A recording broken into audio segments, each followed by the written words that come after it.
اسلام کے اندر جب انسان جو ہے جوانی کی سرحدوں میں داخل ہو جائے اور انسان کے پاس معاشی کشادگی بھی موجود ہو تو نکاح کو بلا وجہ مؤخر کرنا اس کی کوئی گنجائش موجود نہیں ہے۔ حضرات گرامی قدر آج کل بڑے بڑے اچھے خاصے کھاتے پیتے لوگ جو ہوتے ہیں وہ اپنے بچوں کی شادیاں کرنے سے پہلے یہ بات کہتے ہیں جب اپنے پاؤں کے اوپر کھڑا ہو جائے گا، یار تیری دولت جو ہے اگر اس کو اس کے پاؤں کے اوپر کھڑا کرنے میں مدد نہیں دے سکتی، تیری دولت کا کیا فائدہ ہے؟ تیرے پاس گاڑیاں موجود ہیں، گھر موجود ہے، بینک بیلنس موجود ہے، لیکن تو پاؤں کے اوپر کھڑے ہونے کی بات کر رہا ہے اور بچہ جو ہے تیرا وہ بہک چکا ہے، تیرا بچہ بھٹک چکا ہے، تیرا بچہ جو ہے موز اور جبلی تقاضوں کی نظر ہو چکا ہے، تیرا بچہ جو ہے وہ بد نظری کا شکار ہو چکا ہے، تیرا بچہ جو ہے ان راستوں کے پر چل چکا ہے جو اللہ تبارک و تعالیٰ کی ناراضگی کے راستے ہیں، تیرا بچہ جو ہے زناکاری کے راستے پہ چل چکا ہے، جنسیت کے راستے پہ چل چکا ہے، خود لذتیت کے راستے پہ چل چکا ہے اور تو بالکل خاموش تماشائی بنے بیٹھا ہے۔ تو اس وقت کا انتظار کر رہا ہے جب تیرے بچے کے پاس کروڑوں روپے آئیں گے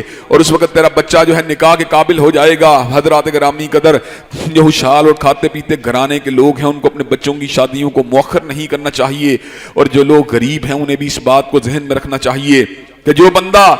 پاک دامنی کے حصول کے لیے نکاح کرتا ہے اللہ تبارک و تعالیٰ اس کی غربت کو خود مٹانے کے ذمہ دار بن جاتے ہیں۔ اللہ تبارک و تعالیٰ اس امر کا اعلان فرماتے ہیں وَأَنكِحُوا الْأَيَامَ مِنكُمْ وَالصَّالِحِينَ مِنْ عِبَادِكُمْ وَإِمَائِكُمْ، اور شادیاں کرو جو بے نکاح ہیں تمہارے مردوں کے اندر سے، تمہاری عورتوں کے اندر سے، اور اللہ تبارک و تعالیٰ کے اعلان فرماتے ہیں یکونوا فقراء یغنیہم اللہ من فضلہ، اگر وہ فقیر ہوں تو اللہ تبارک و تعالیٰ ان کو اپنے فضل و کرم سے غنی کر دے گا۔ حضرات گرامی قدر یہ نکاح سے دوری کے راستے